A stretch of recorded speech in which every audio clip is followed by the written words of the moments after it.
প্রথম ছিল যে 1975 সালের যে 150 গজের ভিতরে কেউ কোনো প্রতিরক্ষা সামর্থ্য মানে ডিফেন্স পোটেনশিয়ালিটি আছে এই সব জিনিস কেউ করতে পারবে না।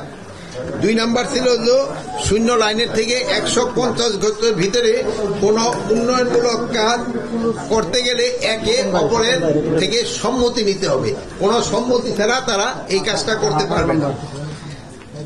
3 নম্বরে ছিল ভারত কর্তৃপক্ষ বাংলাদেশ ও ভারতের মধ্যে বিদ্যমান 4156 কিলোমিটার সীমান্তের ভিতরে 3271 কিলোমিটার স্থানে তারা অলরেডি কাঁটাতারে বেড়া দিয়ে ফেলছে। বাকি রয়েছে 8885। আমি আবার বলছি 4156 কিলোমিটার সীমান্তের ভিতরে 3271 কিলোমিটার স্থানে তারা কাঁটাতারে বেড়া দেওয়া সম্পন্ন করছে।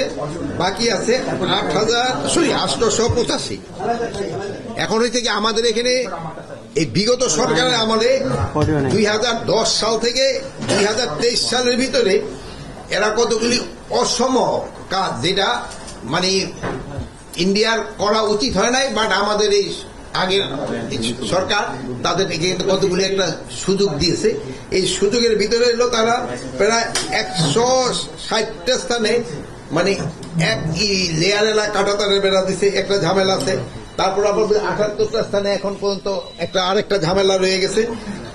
আর 5টা স্থানে আপনারা দেখছেন যে চলমান যেটা ঝামেলা দেখা দিতেছে, একটা হলো যে চাঁপাইনবাবগঞ্জে একটা, আর একটা হলো ওই 3 বিঘা করিডোরের ওখানে, আর একটা হলো নওগাঁয় একটা পত্নীতলার ওখানে একটা আছে, আর একটা হলো কি লালমনিরহাটে।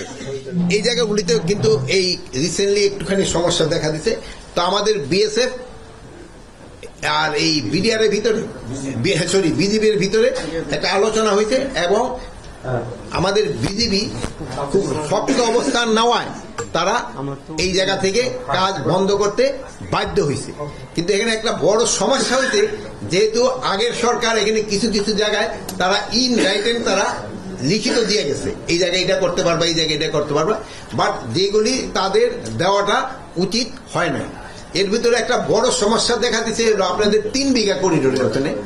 যে 3 বিঘা করিডোরটা জানেন আপনারা, ওটা ওই 74 সালে কিন্তু যে বেরুবাড়ি চুক্তি হয়েছিল, ওই বেরুবাড়ির চুক্তির সময় কিন্তু আমরা কিন্তু বেরুবাড়ি দিয়ে দিছি, আমাদের পার্লামেন্ট এটা রেটিফাই করছে। আর ইন্ডিয়ানে আমাদের এই প্যাসেজটা দেওয়ার কথা ছিল, এই ওখানে যাওয়ার করিডোরটা, কিন্তু ওই করিডোরটা ছিল মানে সারা জনমের জন্য, এটা আমাদেরই থাকবে। কিন্তু আমরা দিয়ে দিছি, কিন্তু ওরা পার্লামেন্টেও রেটিফাই করে নাই, এই জায়গাটা আমাদের দেয়ও না। এরা করছে নাকি এটা মাঝে মাঝে করে, আগে ছিল 1 ঘন্টা খুলতো 1 ঘন্টা বন্ধ করতো, তারপরে একবার 6 ঘন্টা খুলতো 6 ঘন্টা বন্ধ করতো, তারপরে রাত্রে পুরাটাই বন্ধ থাকতো। পরে লাস্ট অফ অল এরা 2010 সালে একটা চুক্তি করা হয়, এটা বলা হয় যে এটা পুরাটা আমরা সবসময় 24 ঘন্টা খোলা থাকবে, ইউজ করতে পারবো।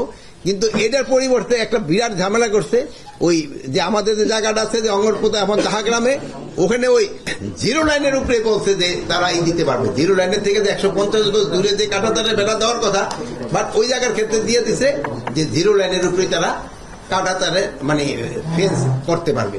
এই জন্য এখানে একটা বড় ধরনের সমস্যা হচ্ছে।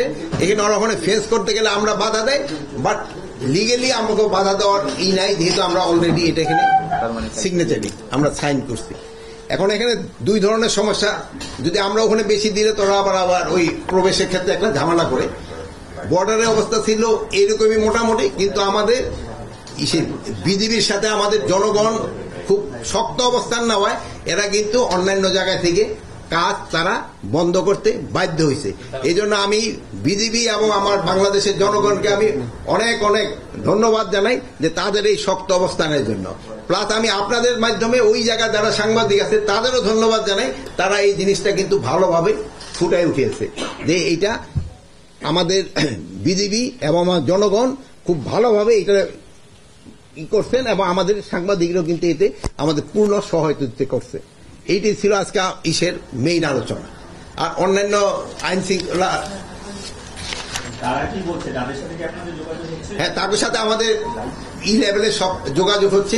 ইভেন আমরা এটা ফরেন মিনিস্ট্রি তো জানিয়েছি, হয়তো ফরেন মিনিস্ট্রি তাদের ওই হাই কমিশনারকে ডাকে আজকে কি কালকে হয়তো বলতেও পারে যে এটার ব্যাপারে কি করবে। এই মুহূর্তের অবস্থা কি আজকে এখনো অবস্থা মোটামুটি কাজ বন্ধ এখনো কাজ বন্ধ। একটু স্পেসিফিক বলা দরকার যে কোন জায়গাটায় কাজ হচ্ছে এবং কোন জায়গাটা বন্ধ হয়েছে। কাজ বন্ধ হয়েছে ওই যে 3 বিঘা ওই যে করিডোরের ওখানে ওই জায়গাটা কাজ বন্ধ হয়েছে। তারপরে তোমার ওই যে পত্নীতলা যেটা আছে ওটারও কাজ বন্ধ হয়েছে। নওগাঁর যে আছে ওই জায়গারও কাজ বন্ধ, মানে যে কয় জায়গায় কাজ শুরু